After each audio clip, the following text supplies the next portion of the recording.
1948 యుద్ధంలో మన భారత బలగాలు పాక్ ఆక్రమిత కశ్మీర్ ఏదైతే ఉందో దాన్ని తీసుకునే బలమైనటువంటి వ్యవస్థను కలిగి ఉన్నాయి.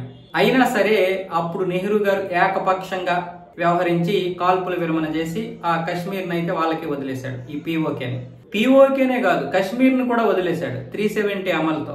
దానివల్ల మనం ఇప్పుడు ఎంతో ఇబ్బందులకు గురవుతున్నాం. సరే, అది పక్కన పెడితే 1971లో తూర్పు పాకిస్తాన్ కి స్వాతంత్రం తేవడానికి, అంటే నేటి బంగ్లాదేశ్ కి స్వాతంత్రం తేవడానికి ఇందిరాగాంధీ హయాంలో మన బలగాలు యుద్ధం చేసి 93,000 పాకిస్తాన్ సైన్యాన్ని మనం లొంగ తీసుకున్నాం. అంతేకాకుండా బందీలుగా పట్టుకున్నాం. మన బలగాలు అయితే ఈ 15,000 చదరపు కిలోమీటర్ల భూభాగాన్ని కైవసం చేసుకుంది. ఆ సమయంలో ఈ భూభాగాన్ని పట్టుకోలేదు.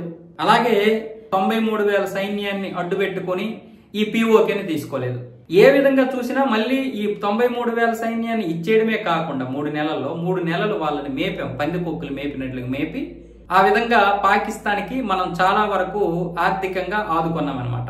ఈ 93,000 మందిని పందికొక్కులకు మేపి ఇచ్చేసిన తర్వాత సంవత్సరం తర్వాత ఈ సైన్యం స్వాధీనం చేసుకున్నటువంటి 15,000 చదరపు కిలోమీటర్ల భూభాగాన్ని కూడా ఇచ్చేసాం. అప్పుడెందుకు మరి పీఓకేని స్వాధీనం చేసుకోలేదు?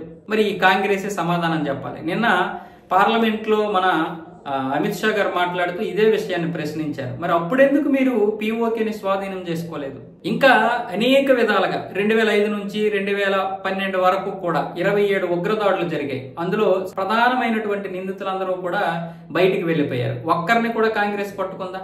అందరినీ కూడా కేవలం పాకిస్తాన్కి పత్రాలు ఇవ్వడం వరకే పరిమితమైంది తప్ప ఏ రోజైనా ఒక ఉగ్రవాదిని పట్టుకుని ఒక ఉగ్రవాదిని మట్టుబెట్టిందా? ఒక సర్జికల్ స్ట్రైక్ చేసిందా? ఉగ్రవాదులు ఎన్నో విధాలుగా బార్డర్లో సరిహద్దుల్లో పాల్గొని సరిహద్దుల్లో దూరిపోయి మన సైన్యాన్ని అక్రమంగా కాల్చి చంపేస్తుంటే ఒక్క సర్జికల్ స్ట్రైక్ చేసి ఒక్క ఉగ్రవాదినైనా మట్టు పెట్టారా అంటూ ఈ రోజు అమిత్ షా గారు అయితే పార్లమెంట్ లో ఏకి పారేశారు కాంగ్రెస్ పార్టీని. కాంగ్రెస్ నిజంగా ఇప్పటికీ ఏడుస్తుంది. అక్కడ గాజాలు ఆకలితో చనిపోతున్నారని వాళ్ళ కోసం ఏడుస్తుంది, ఉగ్రవాదులు చనిపోతున్నారని వీళ్ళ కోసం ఏడుస్తుంది.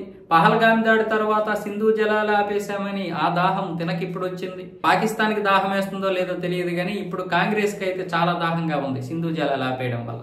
అలాగే ఆపరేషన్ సింధూర్తో పాకిస్తాన్ నడ్డి విరిచేస్తే ఇక్కడ కాంగ్రెస్ ఏమొచ్చేసి మన విమానాలు ఎన్ని కూలే, ఎవడైనా అడుగుతాడు, ఆ విమానాలు ఎన్ని కూలే అని అడుగుతాడు. అలా కూలిపోతే సంతోషిస్తాడు. కానీ పాకిస్తాన్ మన విమానాలు ఎన్ని కూల్చేసిందంటూ అడుగుతున్నాడంటే ఏం మనిషి తను నాకు అర్థం కాలేదు. ఇలాంటి ప్రతిపక్ష నాయకుడు మన దగ్గర ఉన్నాడు.